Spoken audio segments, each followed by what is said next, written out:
people imagine is California Oh, it's in hacker California. community. The, Okay. yeah, it's in California, I know where that just is. north of. Yeah, yeah, yeah.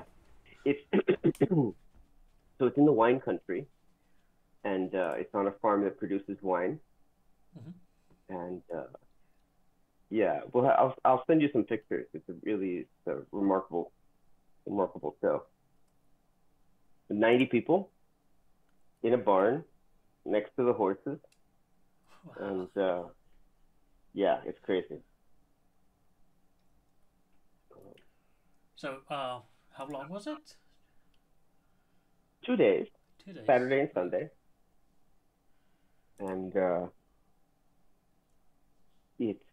it was just wild. I mean, they have little microphones, people give their little presentations, and uh, the attention to detail was extraordinary.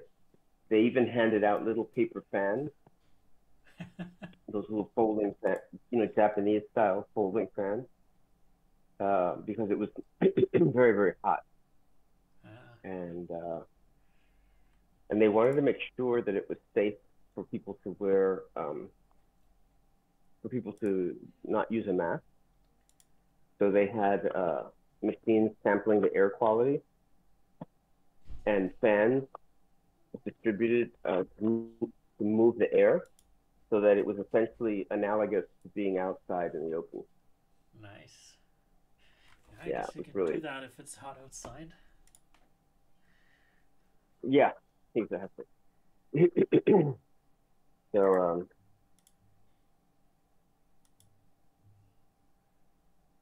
yeah, it was really, oh gosh, I should have done some videos. I'm sure there are videos of like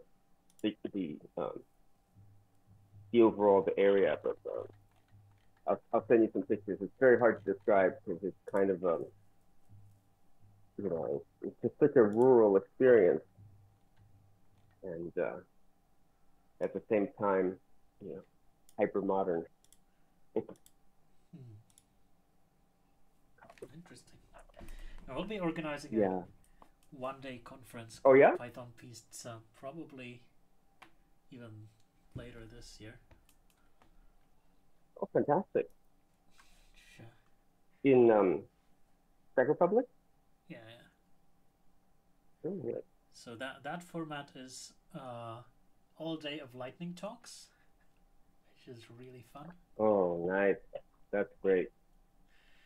I think it's 10-minute talks rather than a 5 minute actual lightning talks at big conferences, but yeah, also nice to a smaller event to get people together. That sounds really great.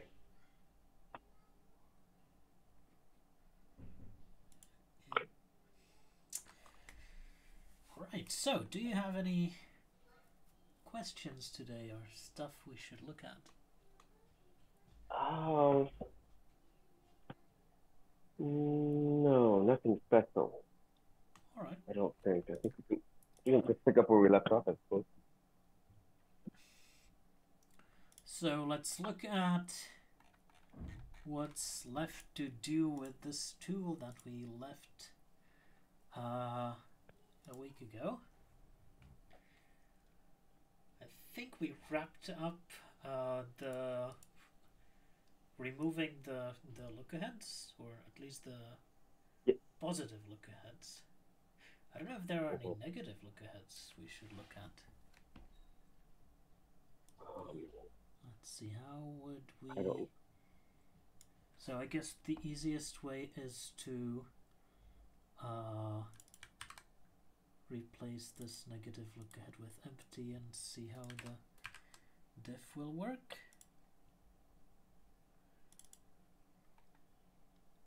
Right. Oh, so there's a Let me know negative if. look ahead and import for targets. Let's look at that. Or Hmm.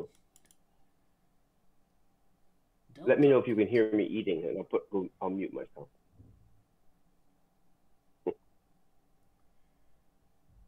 Oh, del target has this T look ahead. There's a bunch of these T look ahead things.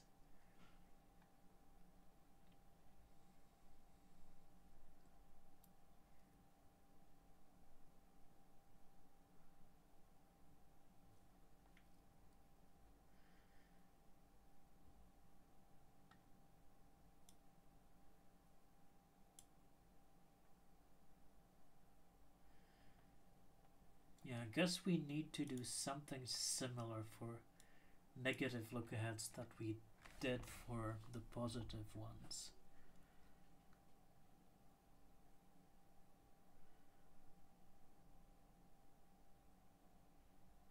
So we definitely need the negative, we definitely need the negative look ahead for pattern capture target.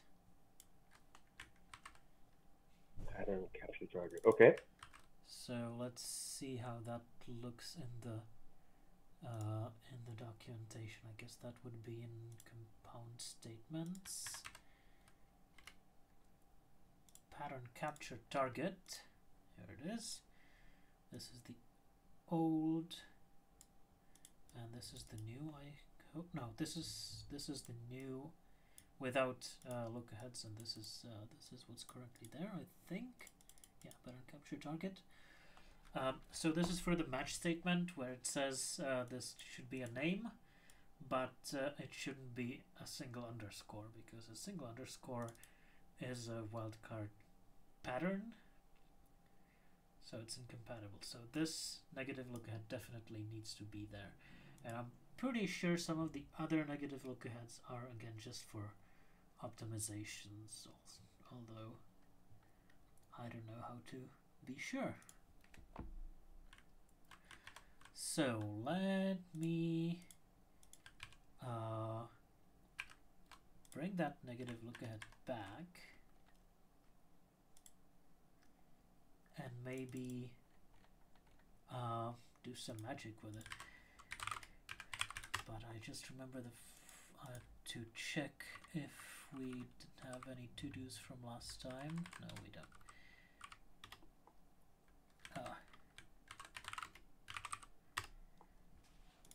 Alright, so to remove negative look aheads that are not necessary, I guess we'll need a similar thing as for the positive look aheads here. We'll probably switch around the is superset.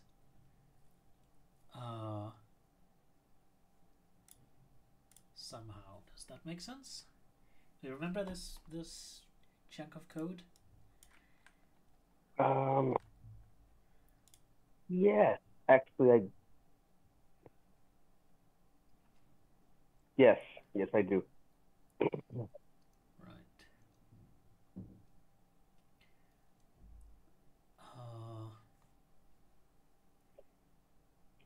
So could we just sort of paste it into the negative look ahead class? Yeah. Maybe we should simplify it first. Okay.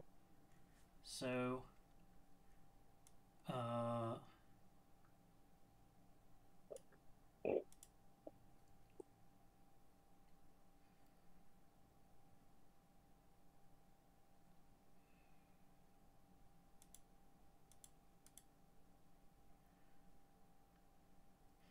this looks like it might need a name.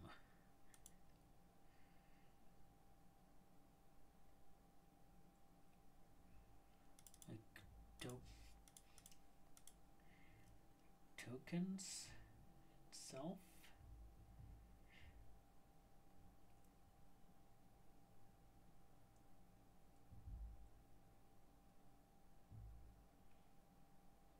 Set tokens?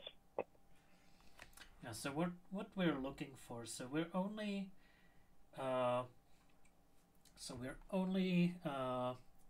considering look aheads that contain nothing but tokens, or single tokens. Oh, okay. Otherwise, this would be really complicated, and all of the lookaheads except one do contain only tokens. So that function would be the same for both kinds of lookaheads. So I will put it in the superclass and define a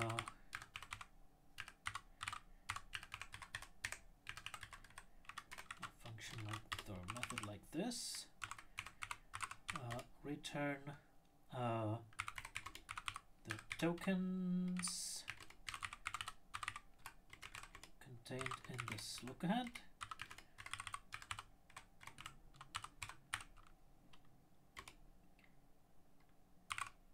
Or none, well, set of tokens, or none if the lookahead can match more than one token.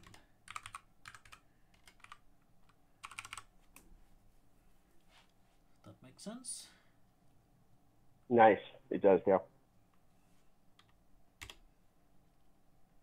Right, and that's basically this. Except we return this set. And if there's this check, then we return none. So this, if this method was for wider use than just in the two subclasses, then instead of returning none, I would make it raise an exception. Because if I return none, I now need to remember that every time I call this, I need to check for none, which is a bit inconvenient. But defining a special exception for it is probably not worth it in this case. So I get the tokens in self right here.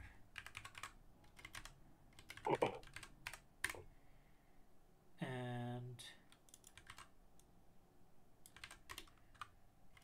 I just do if not tokens in self after that.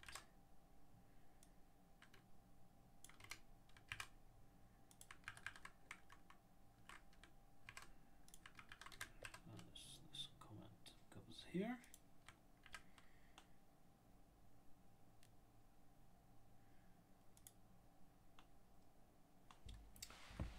Alright, so that's pretty simple now, and let's now oh,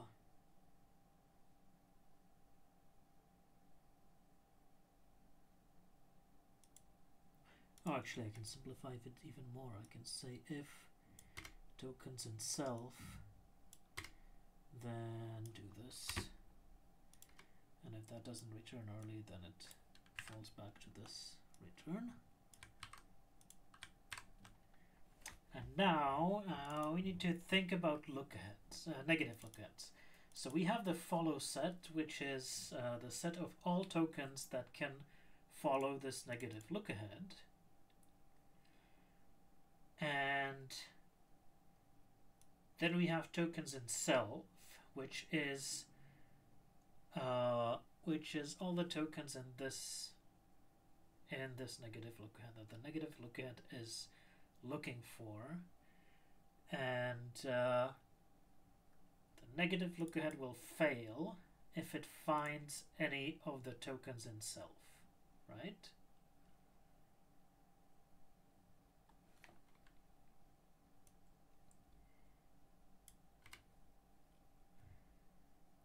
Oh, So right, because it's a negative lookahead. Yep. when is the negative lookahead redundant? If the tokens in self cannot appear in the follow set,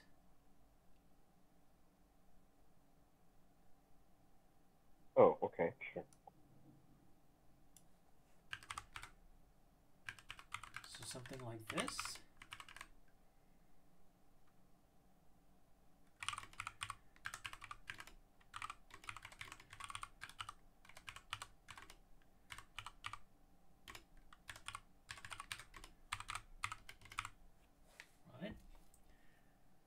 So if the negative look ahead is only ruling out tokens that cannot follow it anyway, then it's redundant, hopefully.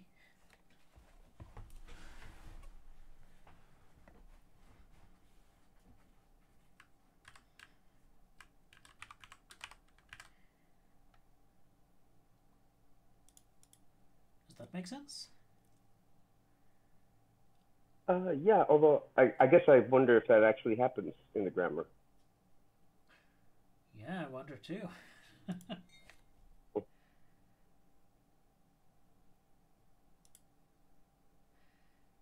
It might happen in some bad way, but we'll see.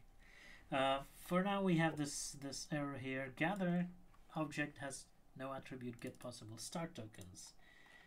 So gather needs a get possible start token start tokens function or method.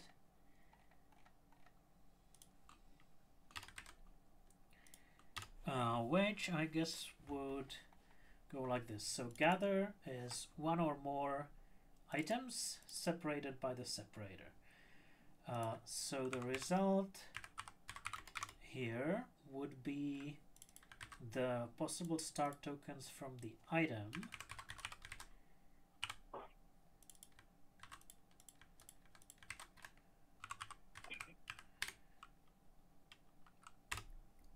right? But if that item could be empty,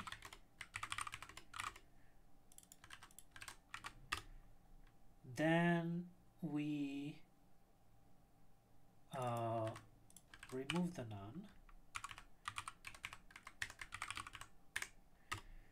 and we update the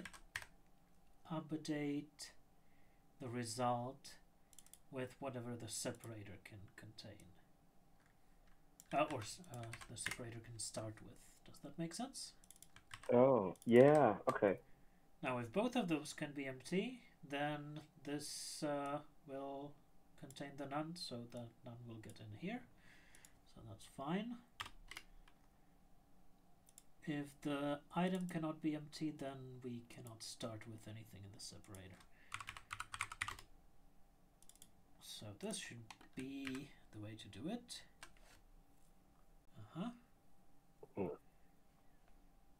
Maximum recursion depth. Oops. Well, that's not good.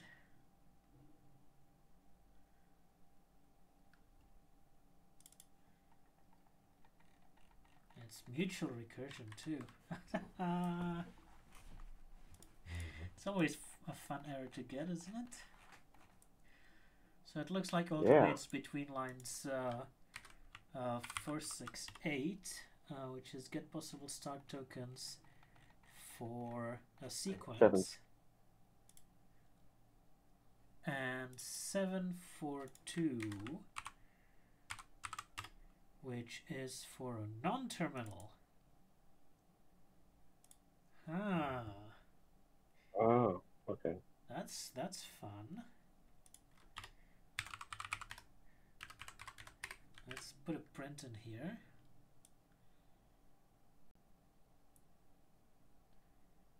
So the non-terminal in question is bitwise OR, which is a really fun one. So that would be expression bitwise OR looks like this. So bitwise OR starts with itself. Oh God. Okay. How fun is that? Wow. Right, so bitwise OR is a sequence of bitwise ORs separated by the pipe. Right, so this bitwise OR can have as many bitwise ORs as you want, and then there's a bitwise XOR, which happens to be the very same thing with the symbol changed and the rules like moved one level down, and go with bitwise AND, which is the same thing, and then we go to shift expression, which is the same thing except now it has two operators, right? And basically all the expressions work this way.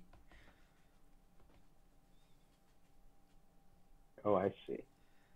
And in the old grammar, this this bitwise or exper used to be a choice between either XOR expression like this or an OR expression pipe XOR expression, right? And because of technical difficulties with the style of formal grammar used for the old parser, it had to be written this way.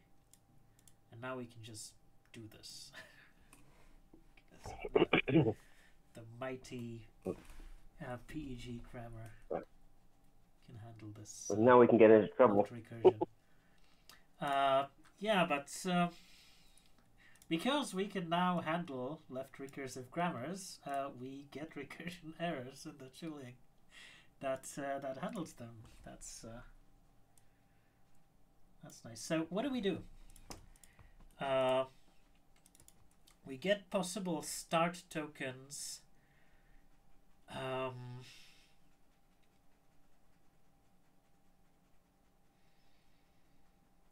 I guess we need to do the same thing we do for the follow set, which has the set of names of rules that were already considered. Does that make sense? Oh, okay. So at the very start, we remember that, and then if we recurse too much, then there's if name and not rules considered, right? So we only recurse if we're not already like evaluating the rule in question. That make sense? I think so. Yeah, because if we're looking into bitwise OR and we're trying to find out what the set of tokens this bitwise OR can start with, like looking into it won't change the answer, right? You can't. This thing can't add any new tokens. Right? Only this bitwise XOR. So bitwise OR can only start with whatever bitwise XOR starts with, right? Because if it starts with bitwise OR, well, it'll recurse and recurse until it goes to the XOR branch. Okay. Right? So we can just not consider any recursiveness in here. The bad news about that is rules considered needs to be an argument to all of oh god. all of the get possible start tokens methods. It's fun.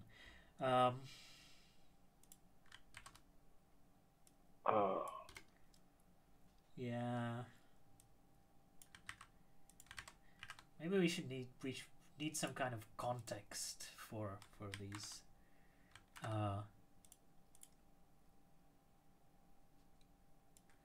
Oh. Yeah. We're adding like arguments to a lot of different method. Wait. So handle nodes get following start tokens. So in here, this is not recursing. So this will be starting with a set.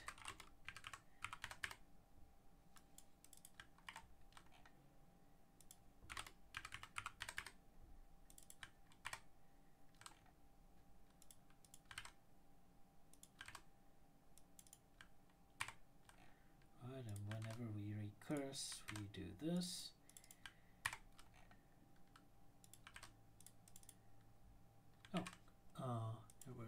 This is not a recursion, so we do a set. That. Okay.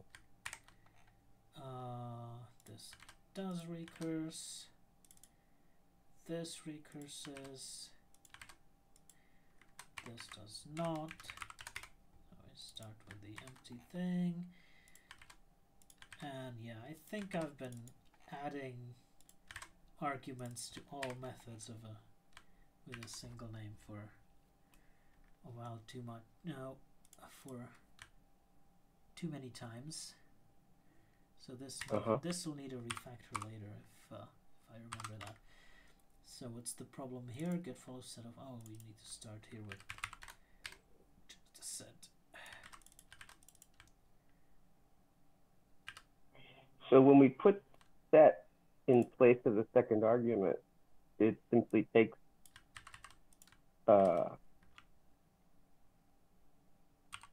I guess it would. Oh, there is no second argument.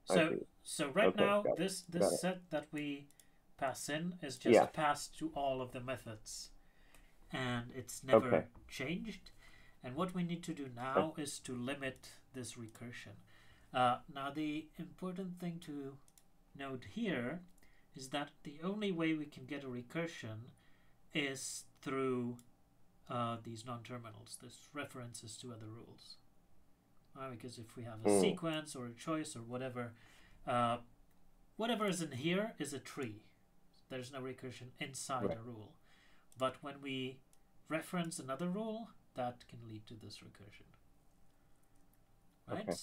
So the recursion has to go through a non-terminal. So a non-terminal is where we'll handle this recursion, right? So if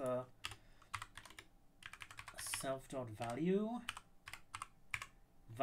is shared with all leaf nodes, with node children, so with tokens and non-terminals. So this is the name of the rule. So if we have already considered this rule, then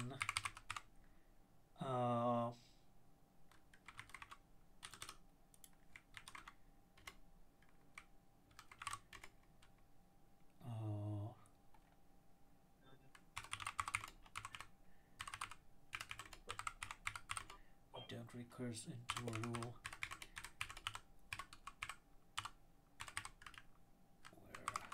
we're already evaluating.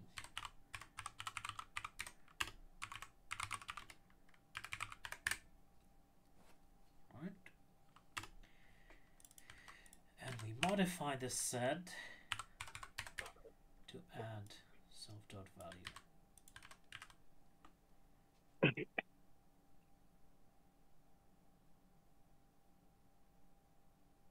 Or we can even do it in a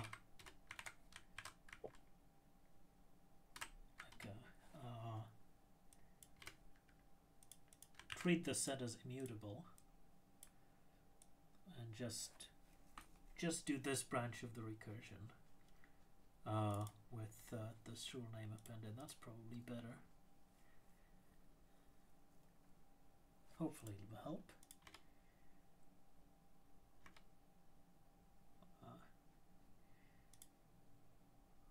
Right.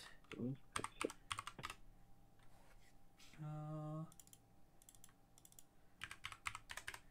start here. Oh, something happened. Wow. All right. Whoa. That looks like it removed all of the negative lookaheads, which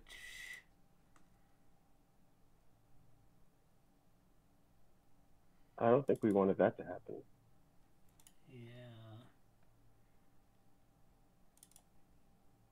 I mean, maybe.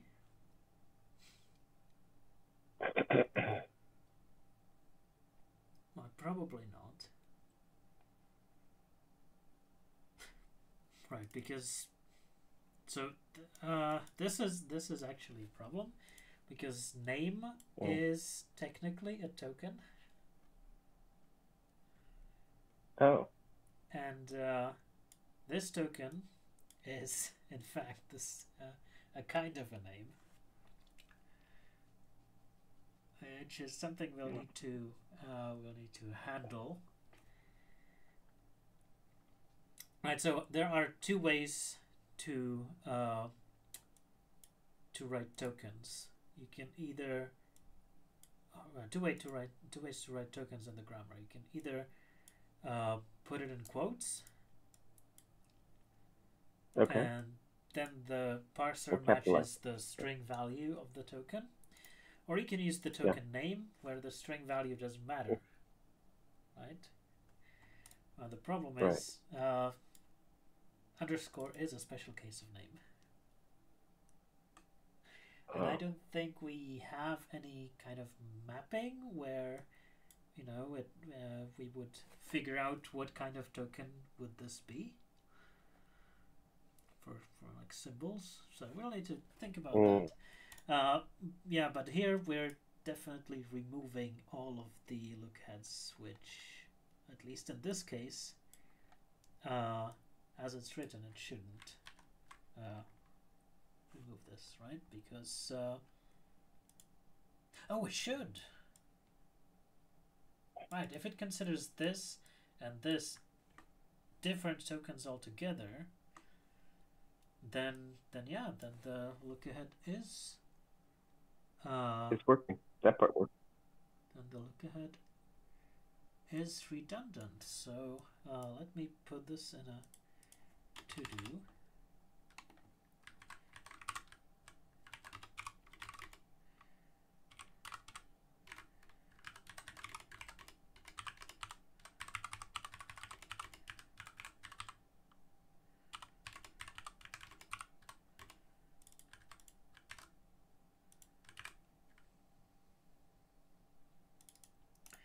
Let's look at different ones. Okay, so literal pattern. Where would we find a literal pattern? Oh. So, whoops. So a literal pattern, after a signed number, it cannot have plus or minus. So this is one big choice.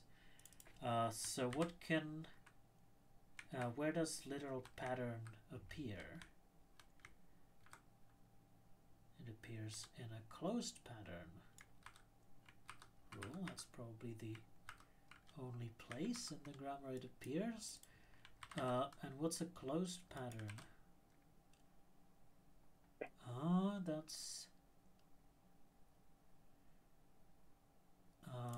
That's part of an OR pattern, which could be followed by something after OR pattern. Sorry, the closed pattern could be followed by a pipe, or whatever OR pattern can be followed with, which is whatever pattern could be followed with, which I hope only appears in patterns. That's a very common word, so string searching won't really help.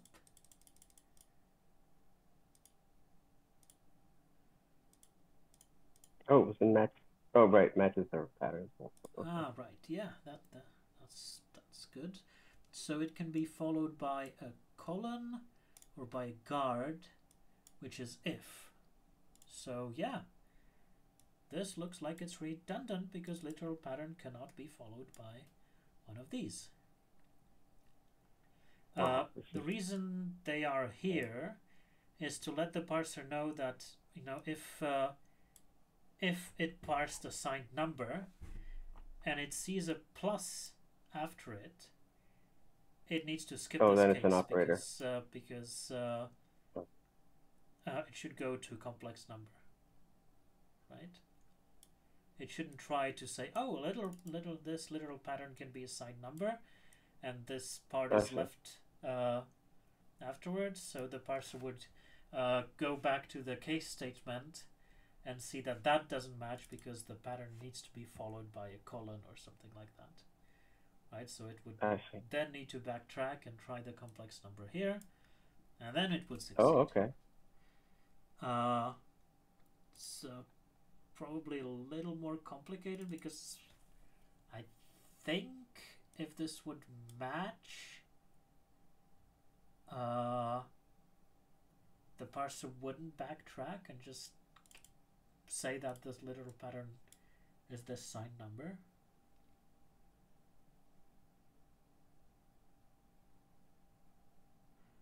Ooh.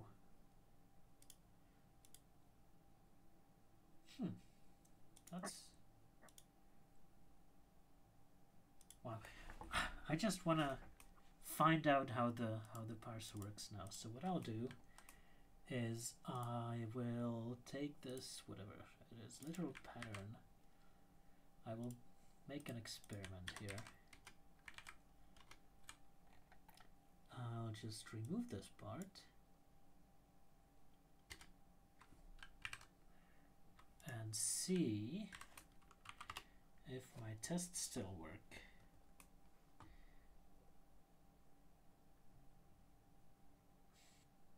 I need to recompile Python.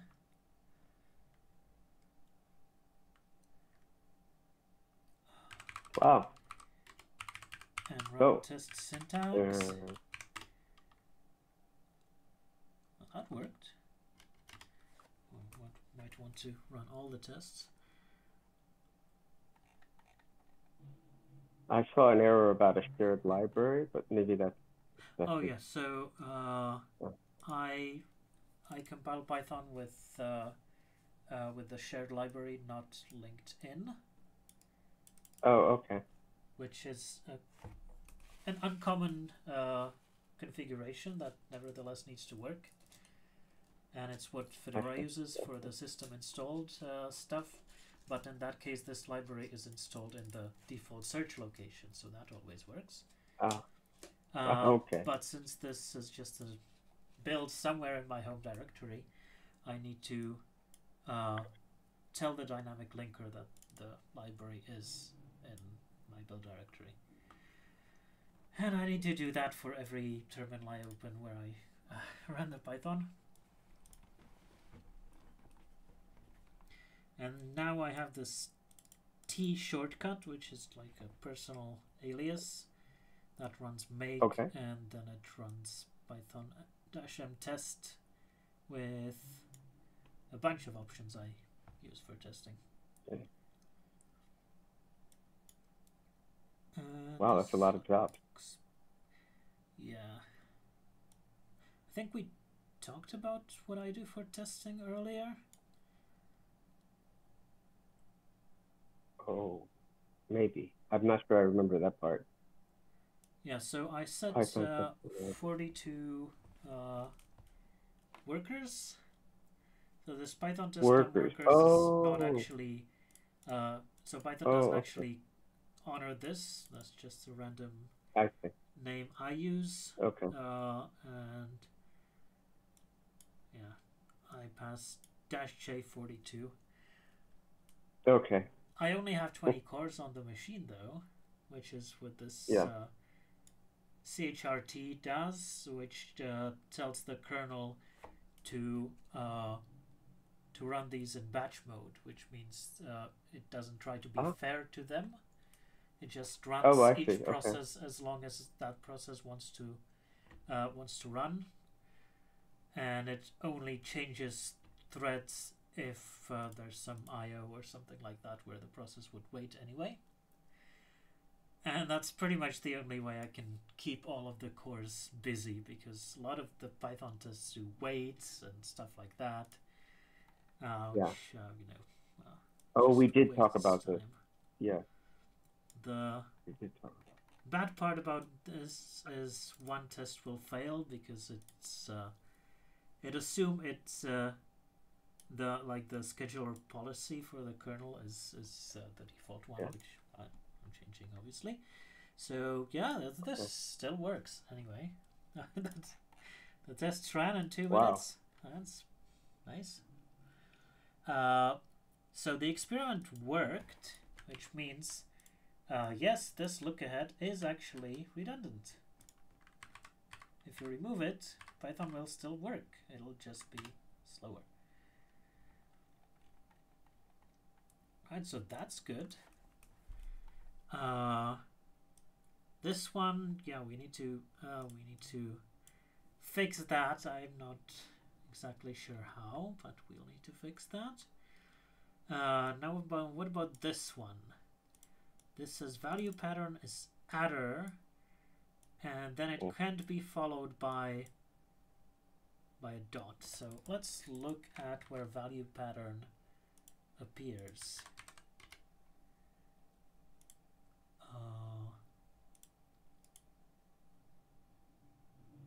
So here it can be followed by a colon. Okay. Here it's defined. Here it can be followed by Okay. by whatever literal pattern can be followed with. Right? We already looked here, and I don't think either of these was in the set. It was like an if, a pipe, or a colon. So yeah, this one is also redundant, and it is there to help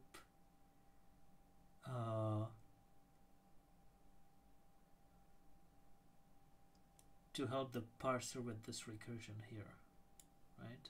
So if adder, if the value pattern is followed by one of these, then we need to add another dot in here.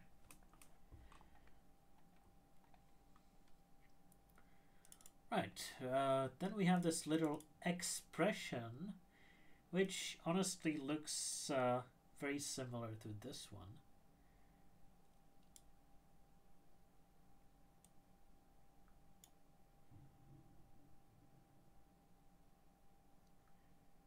In fact, it looks exactly the same.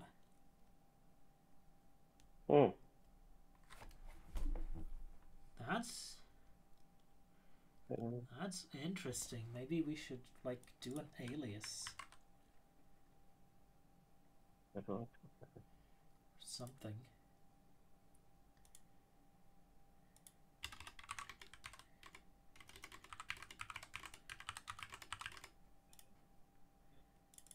Little expression.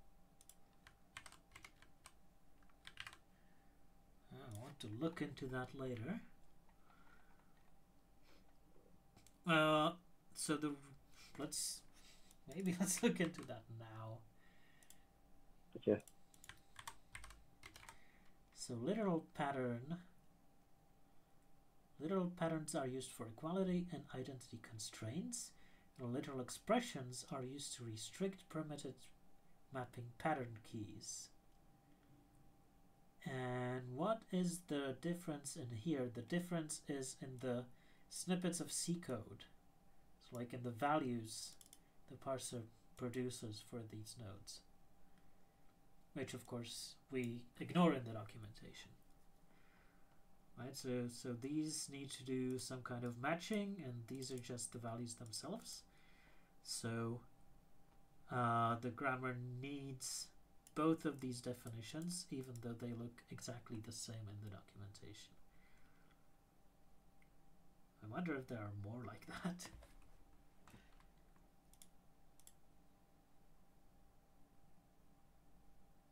Huh.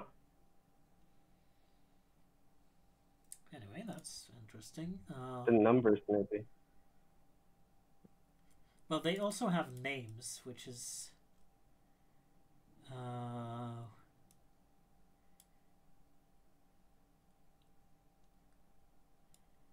which might be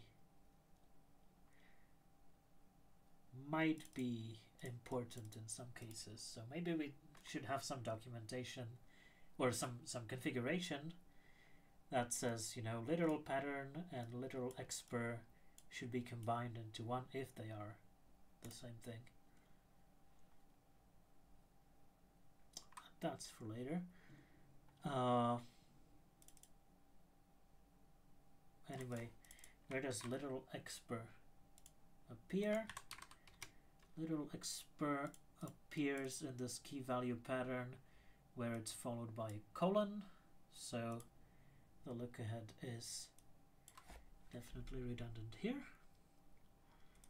Now we have named expression.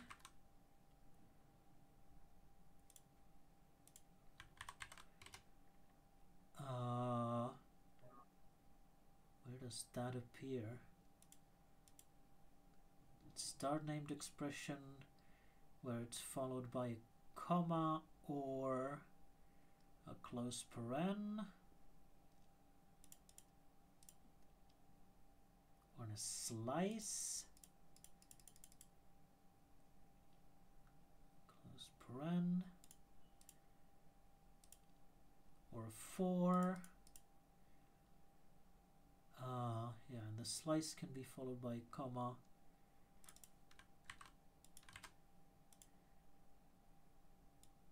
or an ending bracket.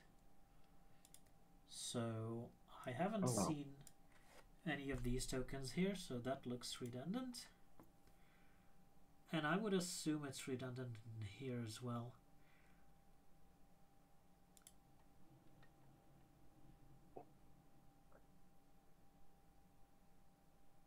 Oh, the simple statements. That's interesting. But let me just check. Yeah, all of these look like they might be redundant, so I won't go checking them all. I have a little more confidence that the code actually works.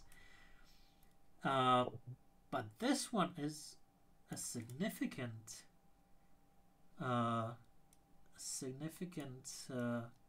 optimization or a simplification, right? Yeah, that's so we have simple statement that cannot be followed by a semicolon, which of course it can't. It needs to be followed by a new line, right? And once we get rid of this, these two things collapse into one. Sweet. Which they really should, because this is a simple case of this, which is much more common and much easier to parse.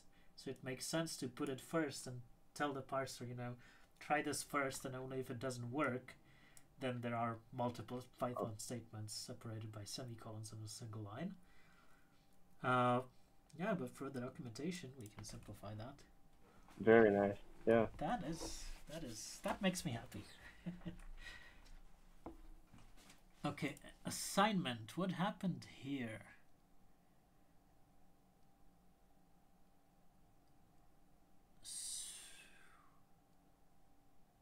Oh, there's this look ahead that was removed,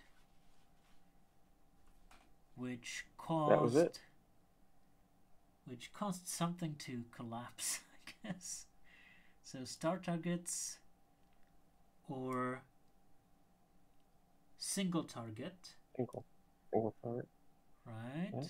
Start targets or single target aug assign. And then this yield expression star expressions is the same for both. So it did a choice here and left the choice there. Which, it's simplification in some sense. I guess it'll need... Yeah, it is. It'll need better line breaking to be more understandable, but looks good.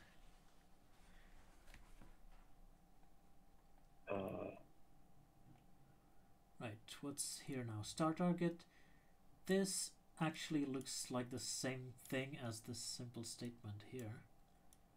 You can allow this to collapse and import for targets. Just remove a comma.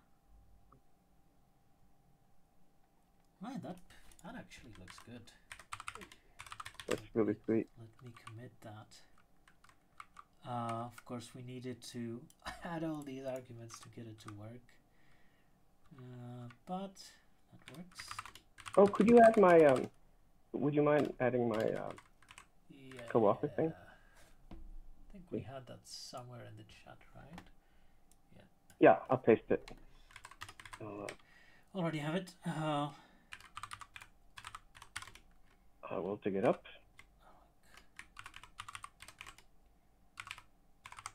Oh yeah, there it is at the very end of the chat.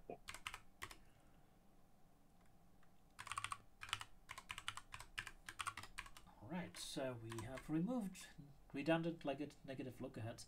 And what I want to look at now, just to make sure everything's correct, is to look if we have any negative lookaheads left.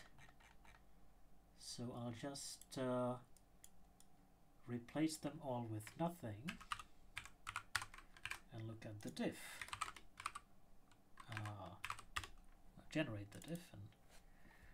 And, okay, so we have a negative lookahead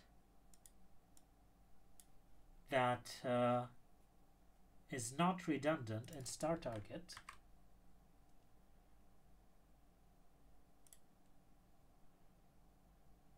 I probably need to look in the grammar for that. Right. So there's the star target, which is just star and then another star target, or it can be this whatever else, right? And the negative lookahead is important here actually, because it says you cannot have two stars in front of its star target. You can only have one. Oh. So that is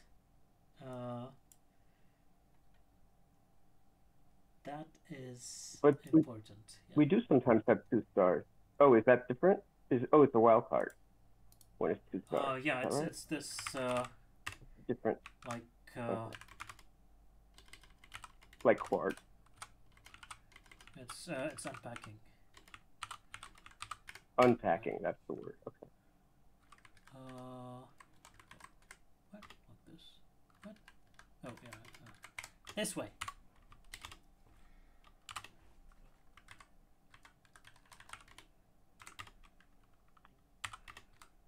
Right? Must be in the list. Right, okay. And you cannot have two stars here. Right. Or like that. Oh. Right. Two stars, it's its own token. But star, space star, yeah, that doesn't work. So that's what's happening here, and that's good that this was not removed. And the other one is this T lookahead.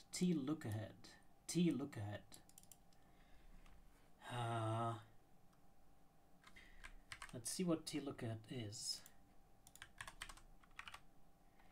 And T lookahead is either brace or well, these three tokens pretty much. And I have a hunch that all of these negative T lookaheads could also be removed.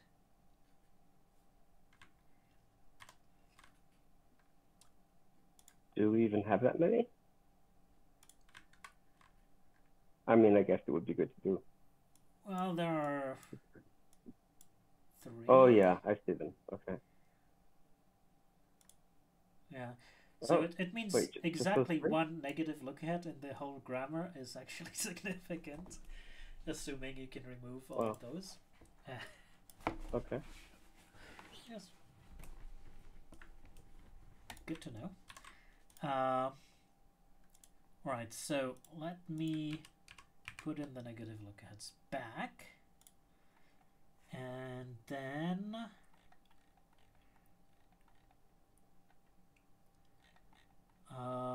here, so we'll look into tokens in self. That returns the set of tokens contained in this lookahead.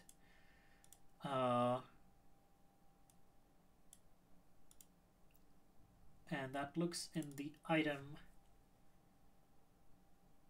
inside the lookahead, which can be either a choice of several different tokens or just a token. But in this case, T lookahead is a non-terminal.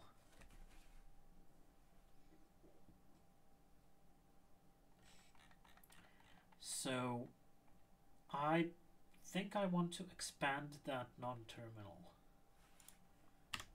Right, so what I'll do is I'll name this self item just as item.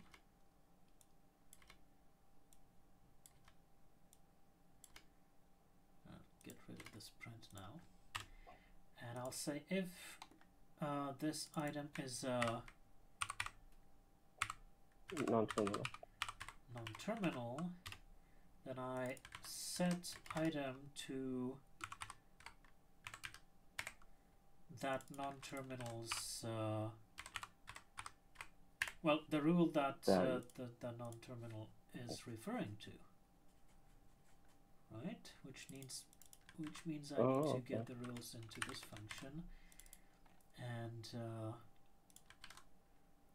it's easy to do, hopefully. Okay, and voila. That removed all our negative lookaheads for T lookahead, and it also removed a positive one,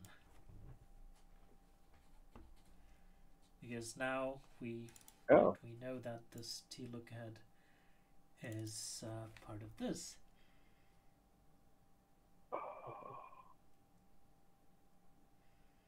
But I'm not too happy about T lookahead remaining. Well, maybe it's doesn't it have to be there because input reference reference expression.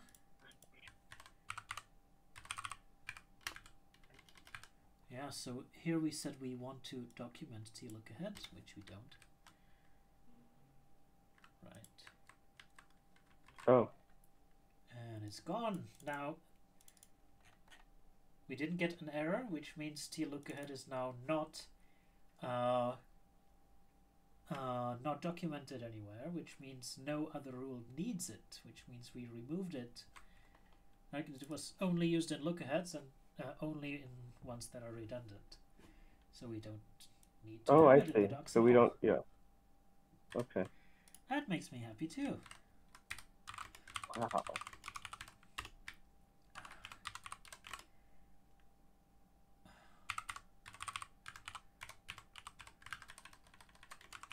We should have a little celebration.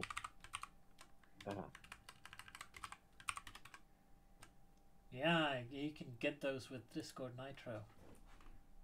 Probably. Oh. Yeah.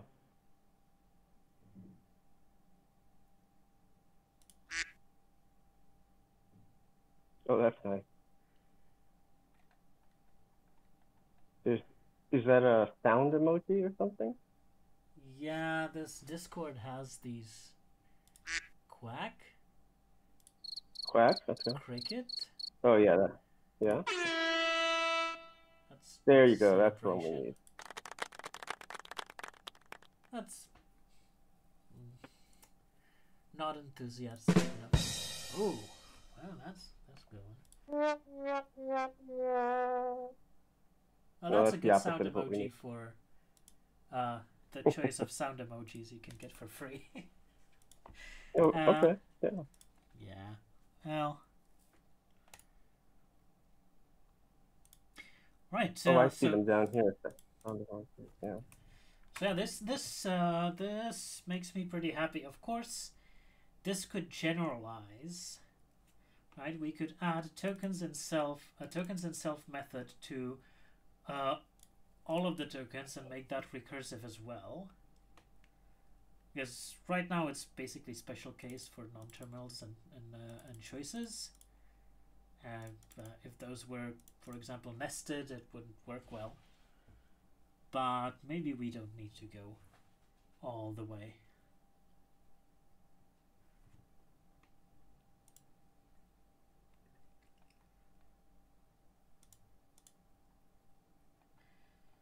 Right. So I think So one more check. Let's remove all of the look aheads. Replace them with empty and see what is left. There's a lot of them left. So one of them is the star. There are ones for the parameters which are necessary, and that's it. And I think we looked at those in some detail and determined that they are actually necessary. So yeah, 3 kinds of lookaheads are needed in the grammar. The rest is just to make things fast. It's a good result. Now, of course, there's one more. Oh, there's one more we need to look at.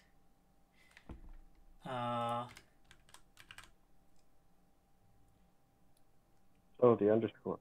Yeah, the underscore. So what do we do here? I'm not sure.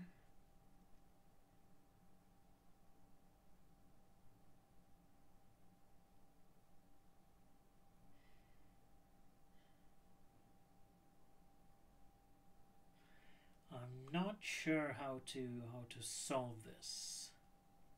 So what we have is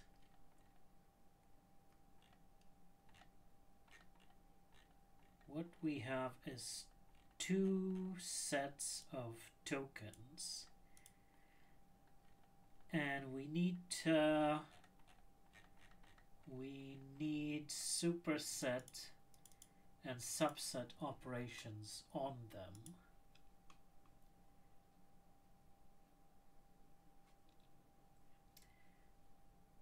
But we need to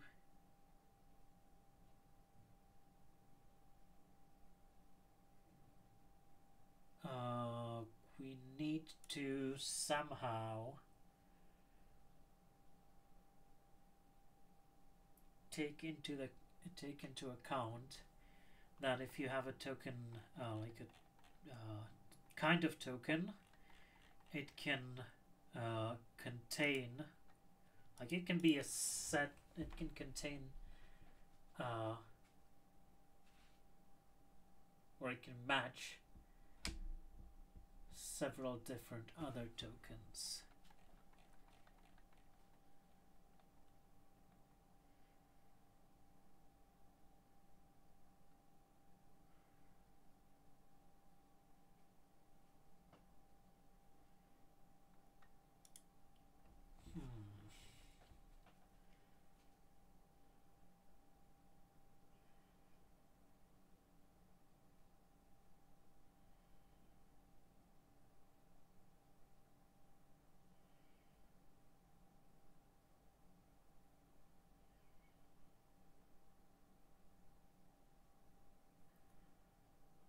To do that. So maybe what I'll do, I will get rid of some of the debug output to make this easier to read. Oh, right.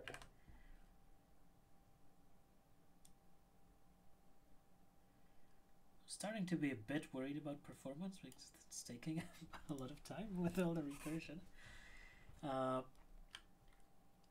And what I'll do now is I'll go back to the look aheads and just print what we're comparing.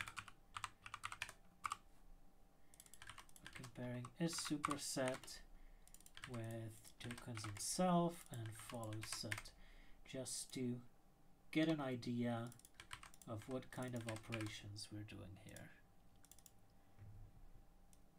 There's a lot. Wow.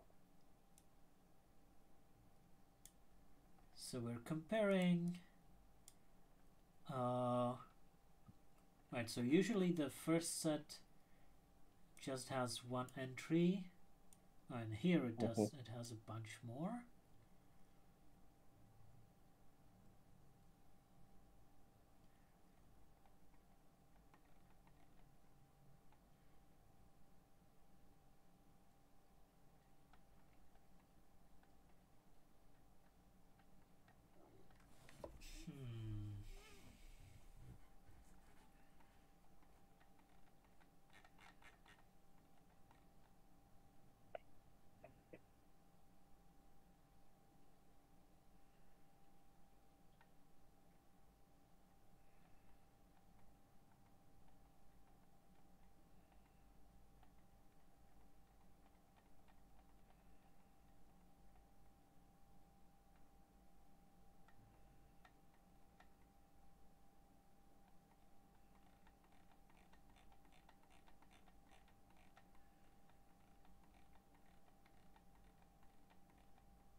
Well, maybe the right thing to do is to start naming things.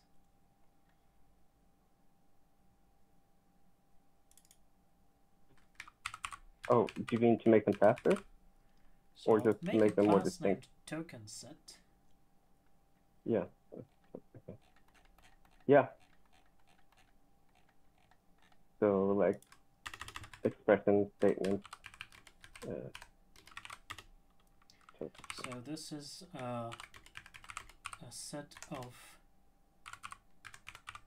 tokens whose operations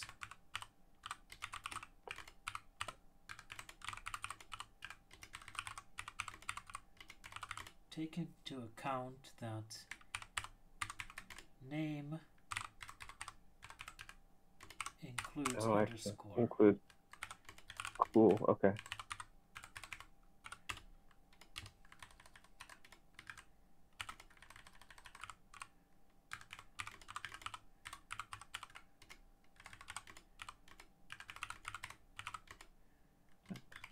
Oh, okay.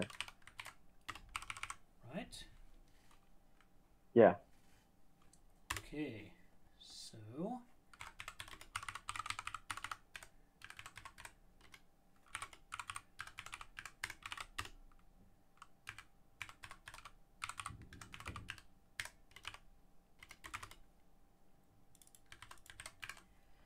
right, and now we just need to do this is subset.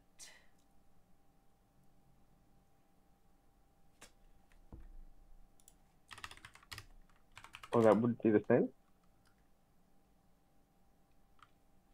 No, well, now this tokens itself and the follows. Oh, follow set Oh, also. I see. Okay, right. So those are Also the needs three to be types a of token set, right? tokens. Right.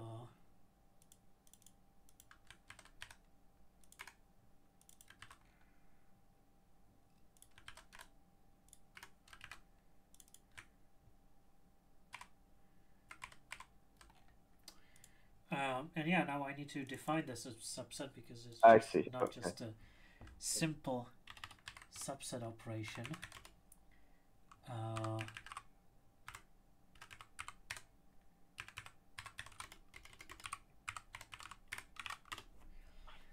So how do I define? How do I check if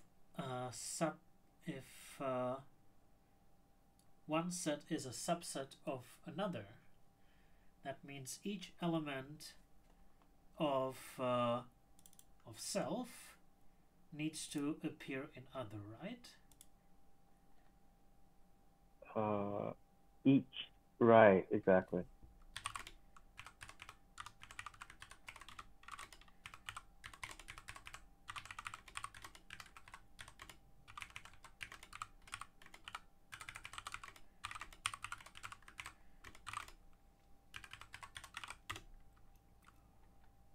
Okay. So if element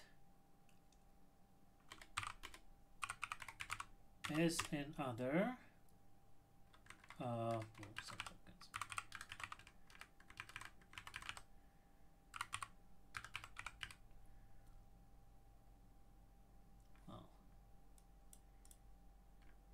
then that's okay for this element. We'll move on to the next one. Otherwise,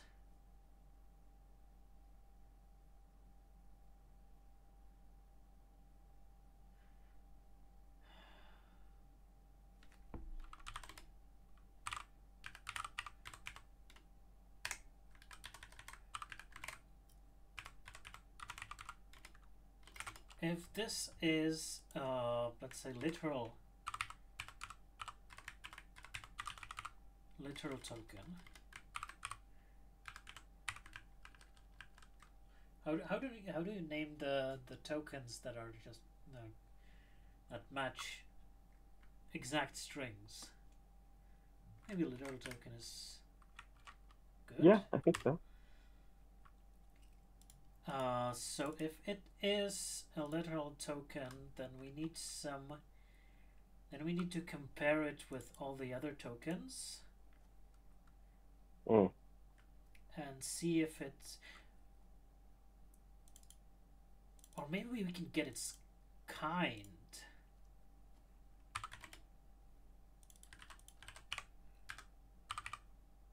Right? Oh. I'm just making up names here because they're not implemented yet. I'll implement them later. Oh, I see. Oh, okay. Got it. Cool. Right? That's cool. I'm just trying to Yeah. get the Yeah, algorithm sure. down, and then Yeah. I'll see if it can actually work. Yeah. So if the kind Yeah. of that literal token appears in the other tokens, then we're fine. No, Mm-hmm. yeah, and then it's a subset, right? Yeah. Right.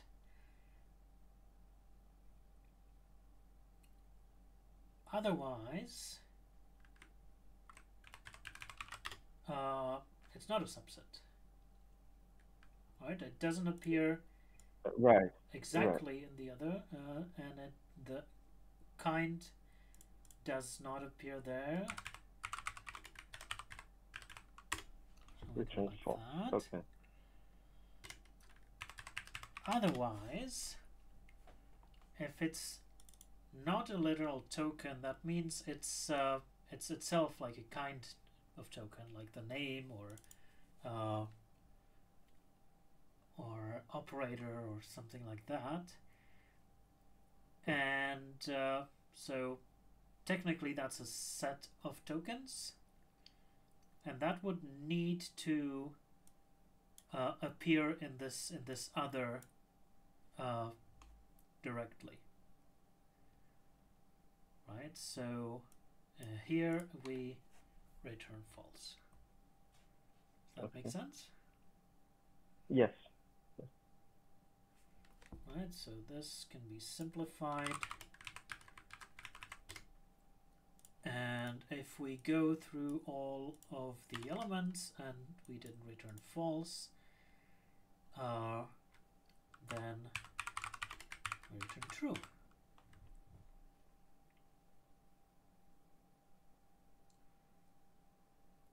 And this, I guess, can also be simplified, although the algorithm won't be as easy to read now. That's true.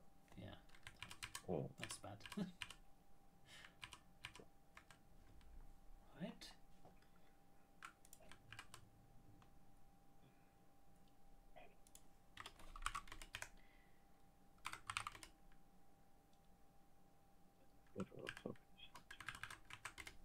Right. So we need to define this literal token class, which means our tokens will now be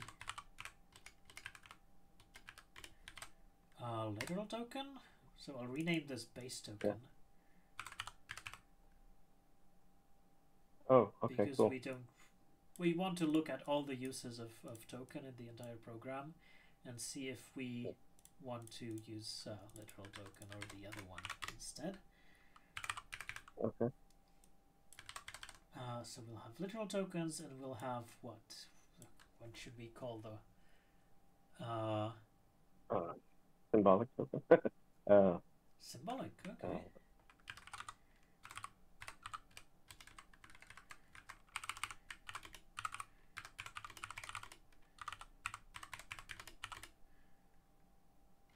Just a name? Oh. Okay. Okay. Comma. Or if, yeah, I see. That's good.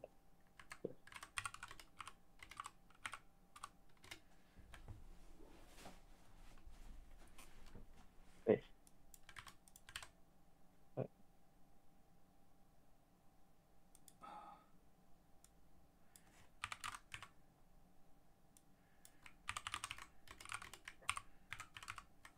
What kinds of tokens do we have anyway?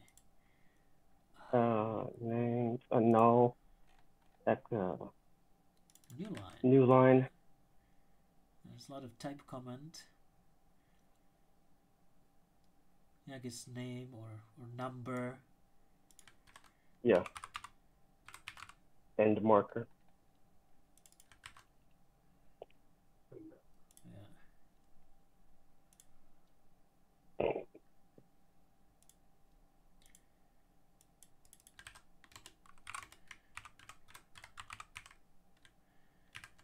Okay. Now, yeah, we need to go through all the occurrences of token. So I'll find all uses of token. It's a whole word. And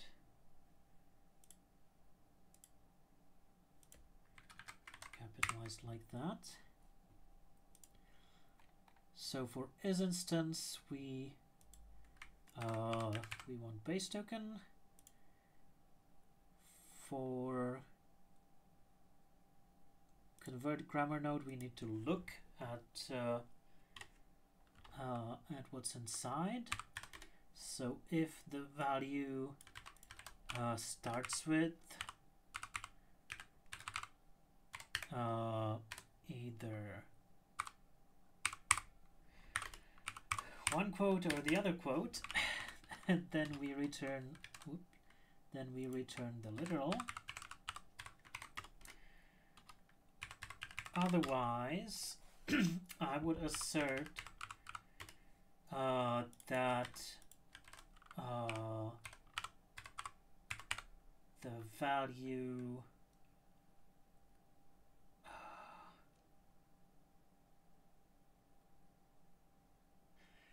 only includes uppercase characters. So that's the naming convention. And we return a symbolic token.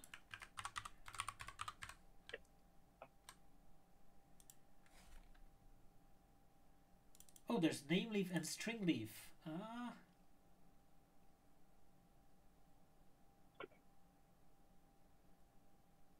Oh, that's kind of like symbolic token and.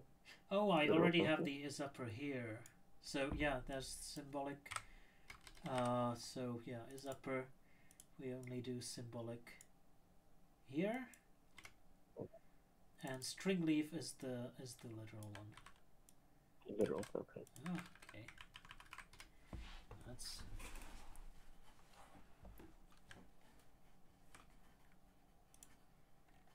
easier. So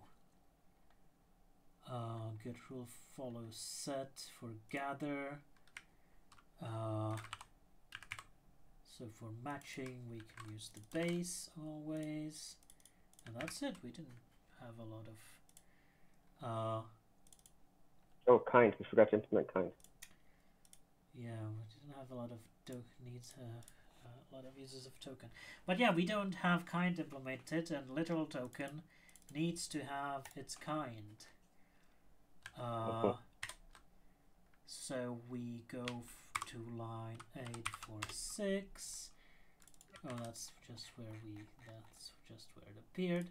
And literal token needs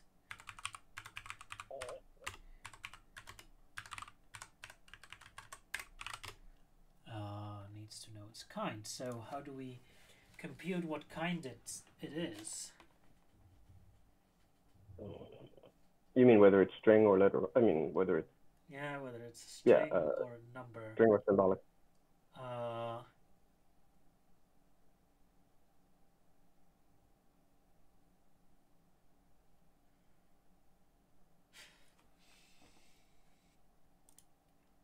guess if it's uppercase. No, we need to know that this is a name and this is an operator. So there is a module called tokenize. Let's see if I tokenize. Oh, really? There are all these look, number. tokens in here. But I need to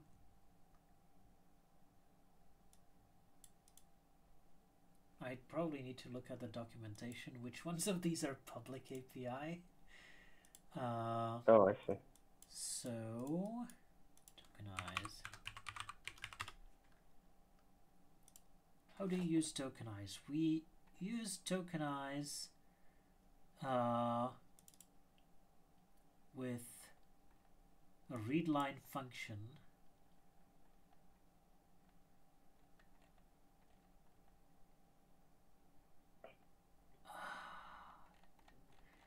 I really don't like this API. So tokenize.tokenize takes a readline function which returns successive lines of a file. Oh. Not really. It's just, not the best API when you want to tokenize a string. But what does this return? The generator produces 5 tuples. Huh? Okay. A token string. So how do I get a read line? So I need something like iter of, let's say, this comma dot next, and give me a generator.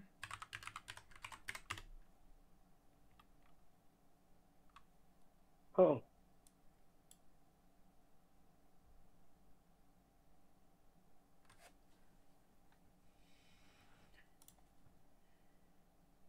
IO-based read line.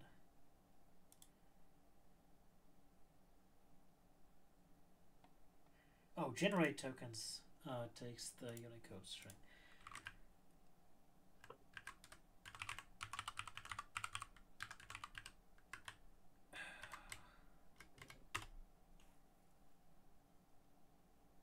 Oh. Hang on. Oh, I see. So if it starts with a quote, then it's a literal token. Yeah. So then we would know, I guess if it doesn't start with a quote, I guess maybe that doesn't work.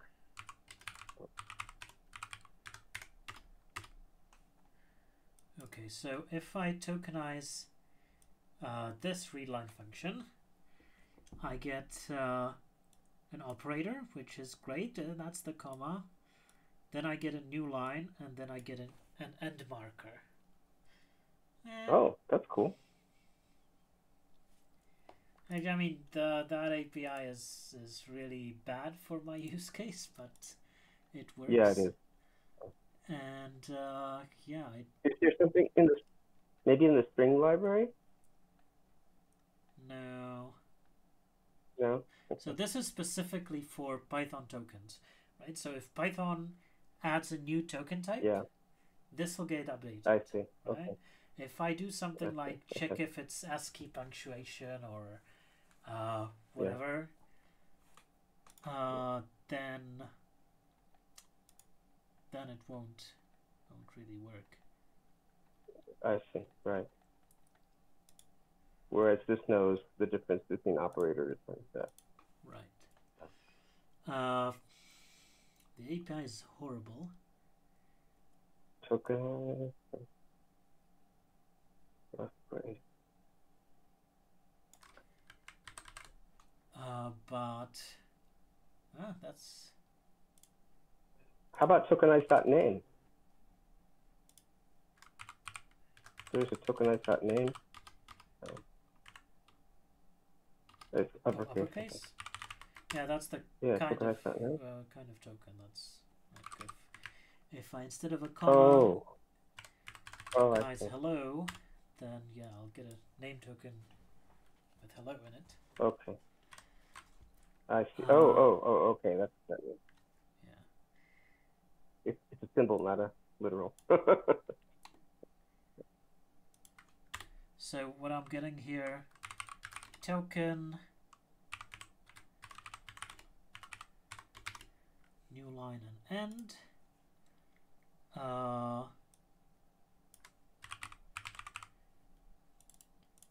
The content will be ast dot.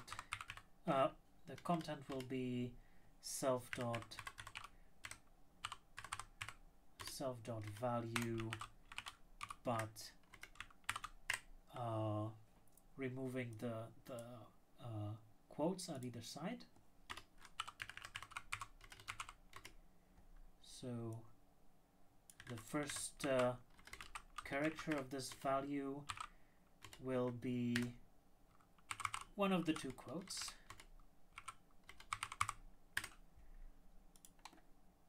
And the last character will be the same as the start one, right?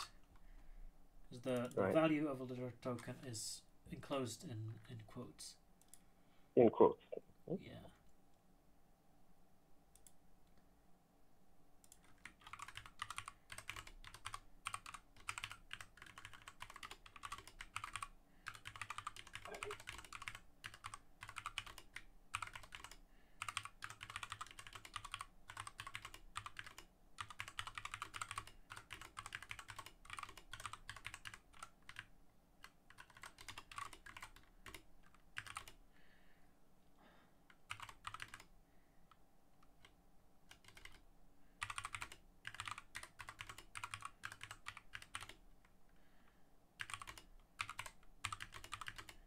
It's meant to be used on files or online?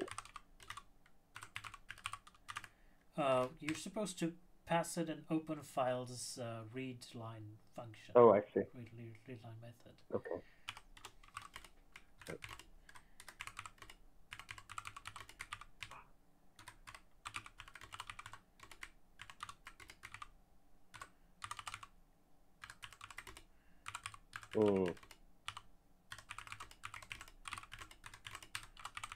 And this might be a bit fragile. For example, I don't know if you would pass a new line in here. What would that do? Yeah, you just get an NL. So we might want to special case new line.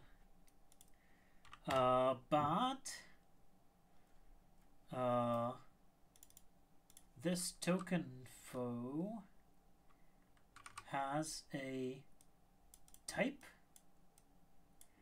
and that type might be, and that type is just a number, which then needs to be converted to a name using token.tockname, which is a dictionary mapping the numbers to the strings that we use in the rest of the grammar. So we return tockname and this tock.type. Okay. Yeah. If this was meant for general use, it would probably have a better API. Now we need to import tokenize. I don't think we've done that before. We need to import token. I don't think we've done that before, but maybe this will work.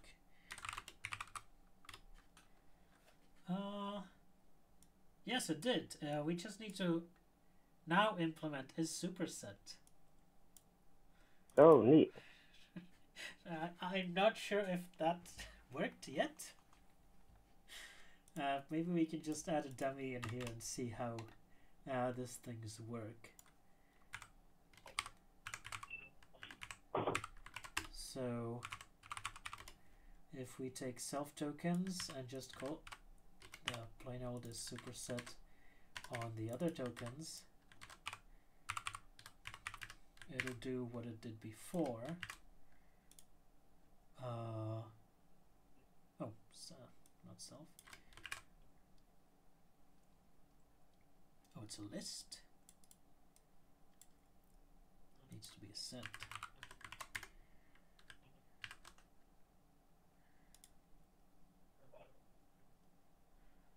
Up, and we get a lot of comparisons. and then we run into unexpected EOF and multi-line statement, Oh, which how does is that? a shame. So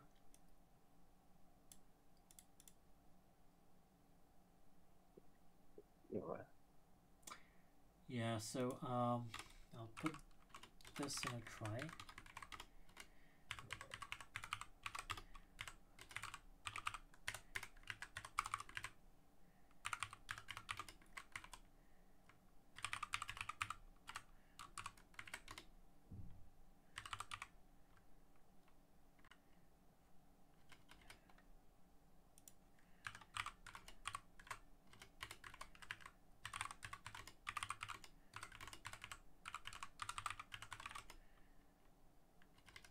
What is the bang R? Content bang R?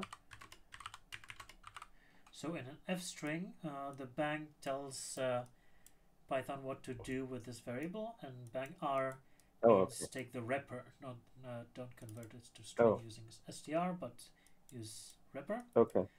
And Repr, since we have a okay. string, that'll usually add quotes around that string. Mm. So just because content can be something like a space. I see. Sure. Or backslash or something like that. So to make it stand out in a sentence, I tend to put this bang R. And nice.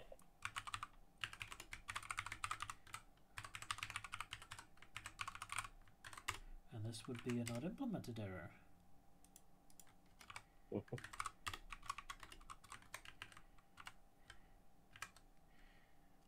Okay, kind of token opening bracket could not be determined, because if you tokenize a file that opens just has an opening bracket, then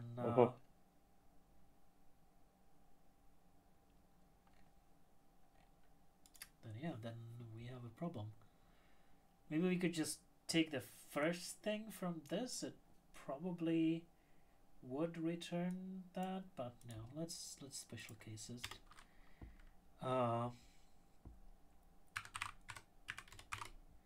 So the kinds will be an opening bracket is a Swift? No.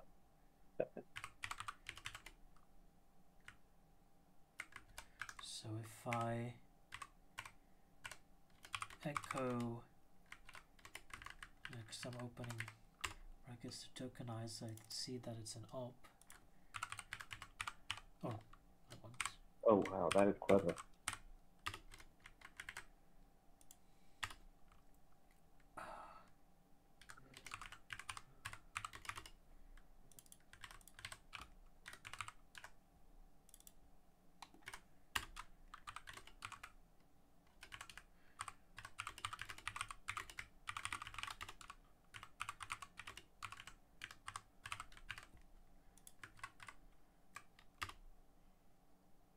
Okay, and I guess we need to do all the braces. So left and right as well? The what? The left and the right? Yeah. I guess so. And those. And maybe I can format this like that. Oh, sweet. Yeah, that's nice. Yeah. I think it's still readable. Which is like the main thing Pep8 wants us to do, make things readable. So far so good. It'll probably not work for like new line still, but yeah. Good enough for now. Could you do the slash n? I could. In kind?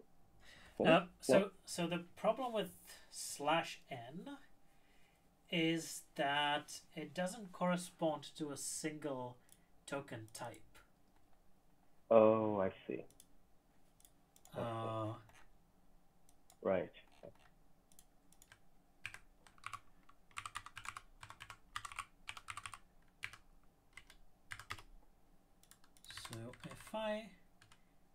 instead of this echo, I paste in this file. Yeah. Oh, so I put it in TMP.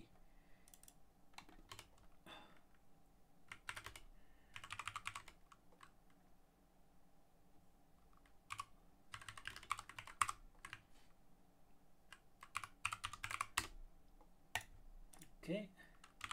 So if I put in a 1, it'll give me one, then a new line, and then an end marker. If I do this, it'll give me op number op new line. And if I do this, the new line corresponds to NL, which is an ignorable token. Like the parser will ignore new lines inside brackets, right? Yeah. There's also an indent token and a dedent token, right? So the Python tokenizer is somewhat smart. Wow, I'm amazed you just created a custom interpreter with 3 lines or 2 lines. Oh, that's just a tokenizer. I mean, yeah. So the tokenizer is the part of Python that takes care of the indentation. So basically, if you want to convert this to a C-like syntax or JavaScript-like syntax, you switch all the indents to opening braces and all the dedents to closing braces, and that's it. Oh, I see. Okay. Right, and this is also the part that ignores where you get the ignoring of new lines inside parentheses and brackets, right? Because inside of those, you don't get the indents and dedents, and you get NL tokens, right? So now in this case it says indent is 4 spaces. The tokenizer will also give you comment tokens, which are ignored. Ah, okay. Okay. And I might give you white space tokens as well. No, it doesn't give you white space.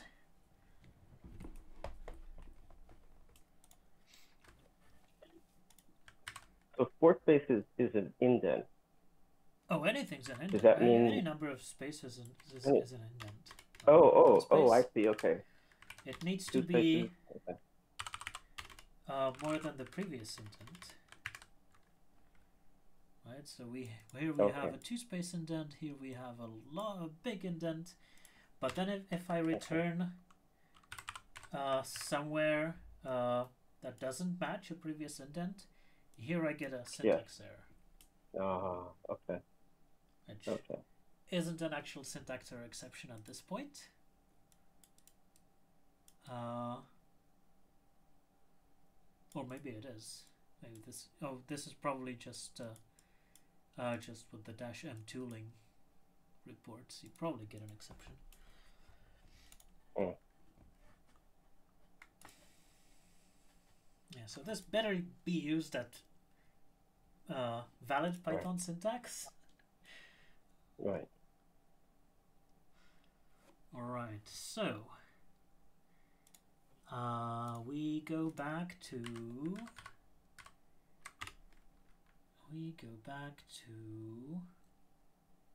oh, we're done. This. So how do we find out if one set is a superset of the other? That means we need to see if other is a subset of the first one, isn't it? That case?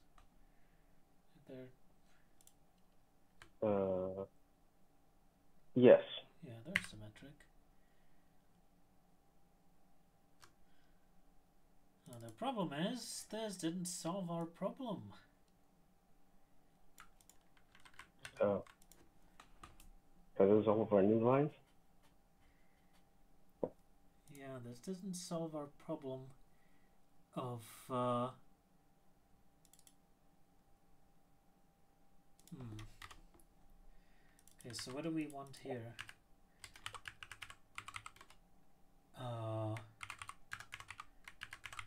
If we have a token set with literal token named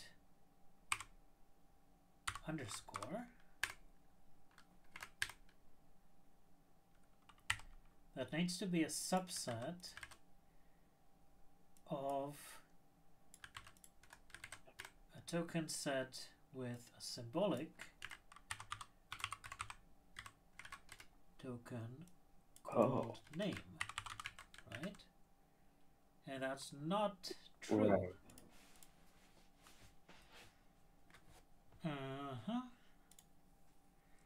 So what happens here?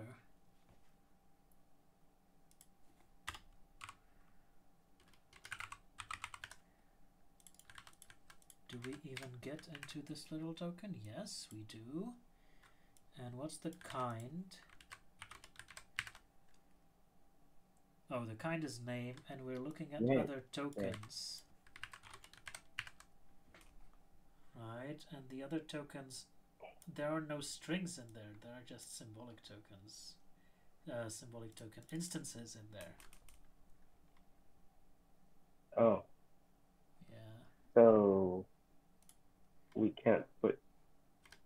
Yeah, so we need to wrap this. Should we just say is this instance? Okay.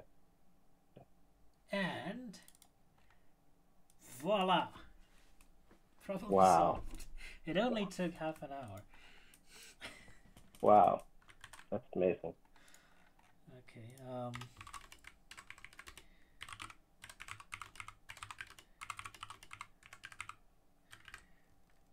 Yeah. We did. Yeah, we really need to write some tests for this tool. Yeah.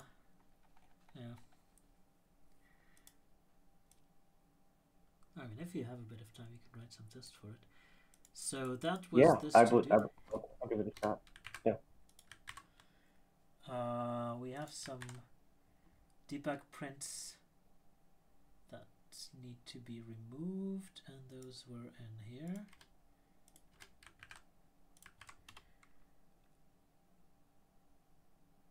Right.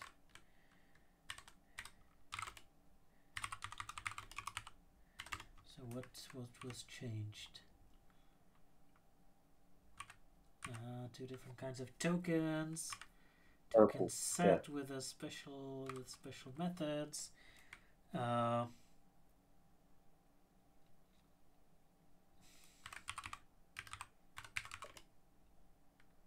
think that might have been it.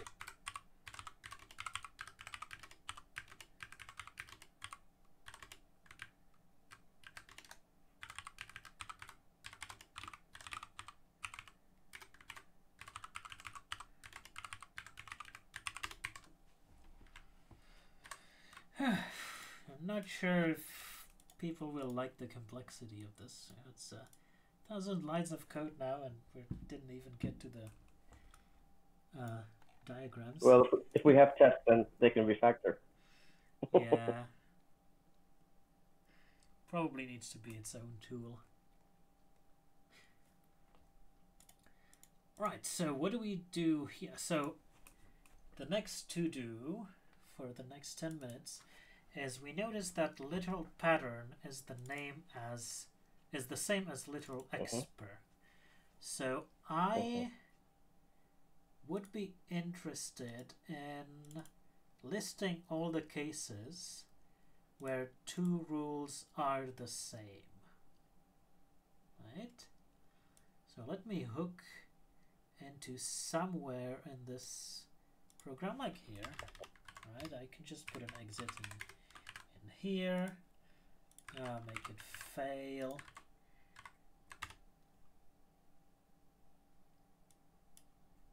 And do some like scratch debugging in here. Like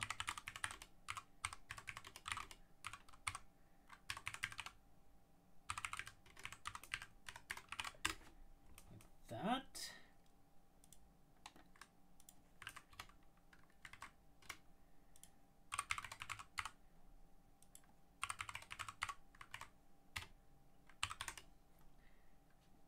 I consider all pairs of rules, and if they're not the same rule, which means they have a different name, but they have the same contents,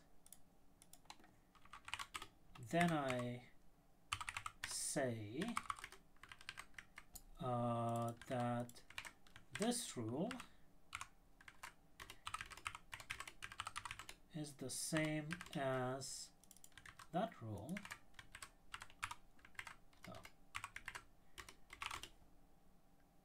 And say what they are.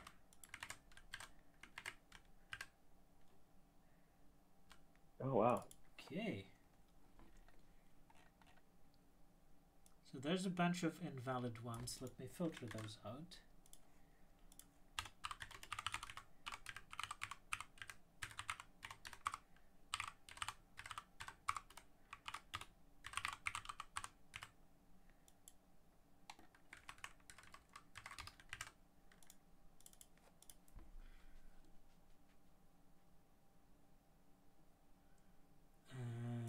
Go, I'll put in some blank lines to make this easier to see.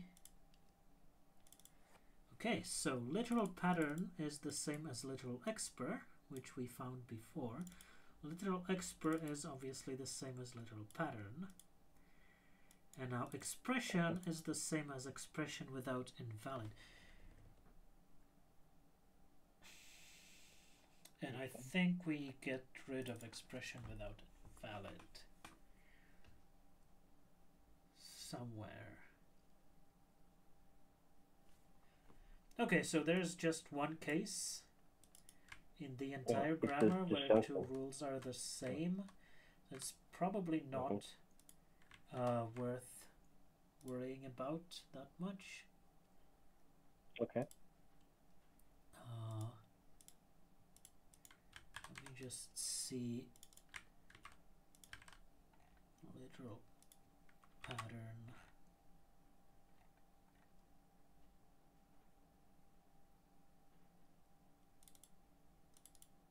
We're asking for literal pattern.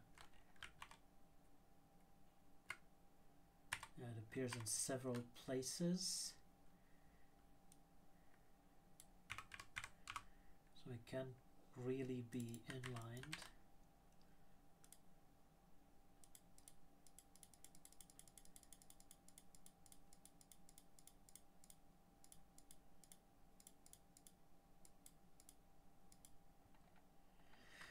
But I guess here it would be nice if literal expr was replaced by a literal pattern. And when you get to the documentation of mapping patterns,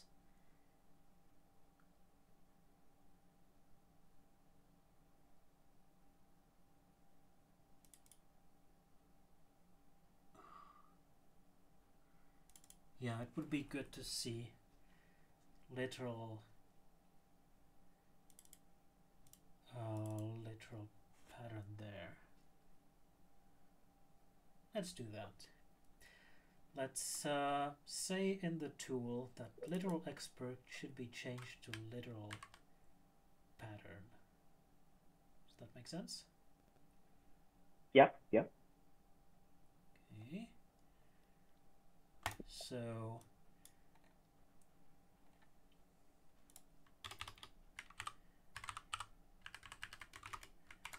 alias. the first word that came to mind. Good, yeah.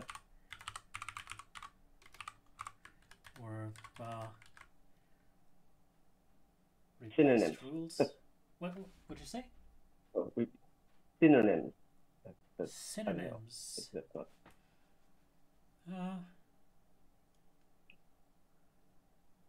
You want to replace them though, right? Yeah. So, yeah. Replace.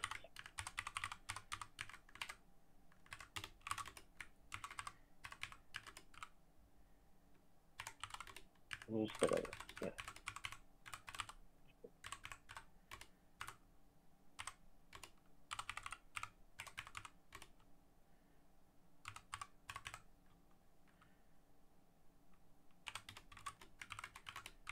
Oh, when you say well, when you're finished, up on line 36, when you say document these rules somewhere in the doc, Yeah, do you mean we like with already prose? did. We already did that for all of them. Ooh, we already did that. So now Okay, it's got an it. empty Okay. set. Oh, I see. Beautiful. Oh, okay. Yeah. Okay. Do you still want to have that as what you do?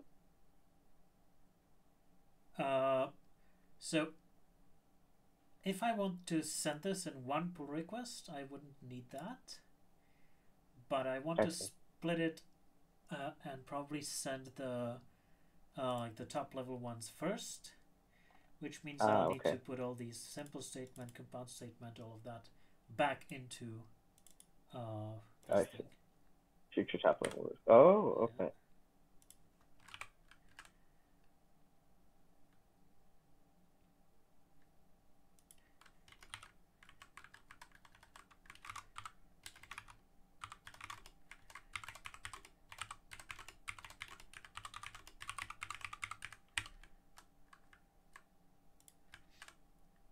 Okay, and this should be handled in non-terminals.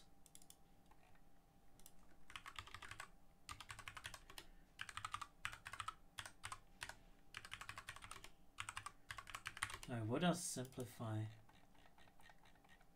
take? Rules and a path? It's not that bad. Self rules path.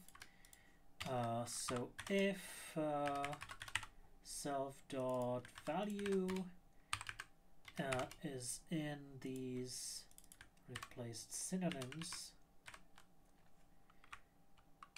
I can do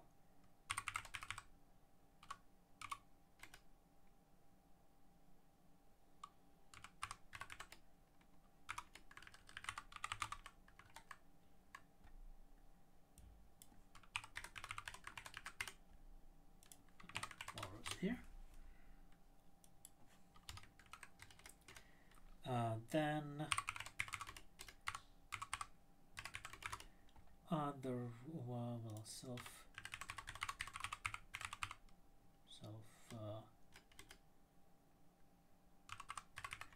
rule is this.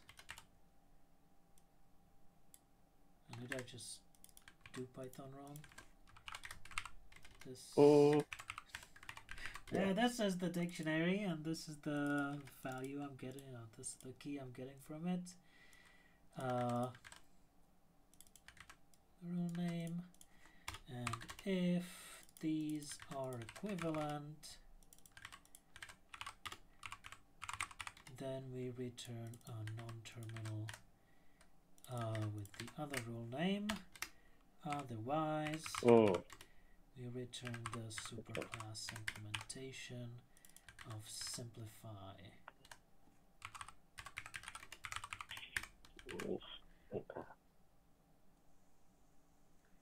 And I've left this debug and exit here, which I don't want.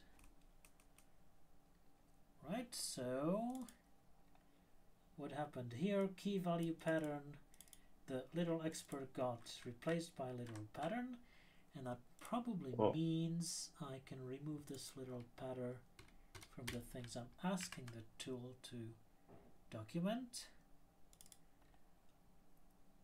Right, from the input to the tool, and that means I get rid of this lines, which also means literal expert doesn't appear anywhere else in the grammar, otherwise I would get an error.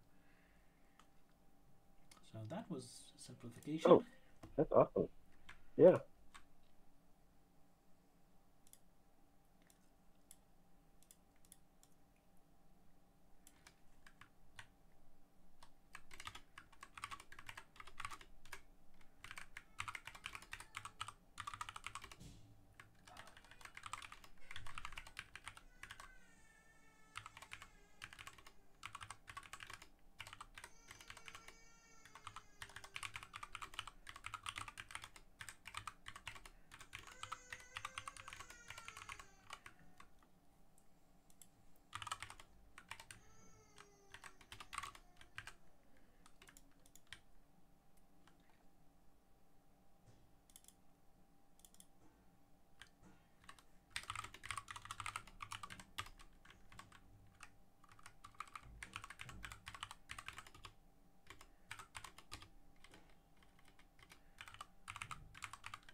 Oh, could you? Oh, I was gonna say if you could add me as a co-author there too. That'd be cool.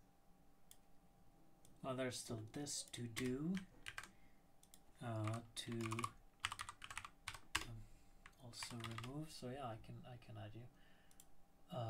Thank you. Sure. Let's just. I just hope I remember to add you to the final request thing. Yeah. Okay. Yeah. Right, and we're just out of time. And I think this is a good place to stop. We still have like 2 screenfuls of to-dos to at least think about. Better Yep. line wrapping is the main thing, I guess. Now that we've simplified whatever can be simplified. And after that, it's off to the diagram generation. Anyway, next week is EuroPython, really cool. So I won't be here. Oh, okay. So see you in 2 weeks. Enjoy the show. Thank you.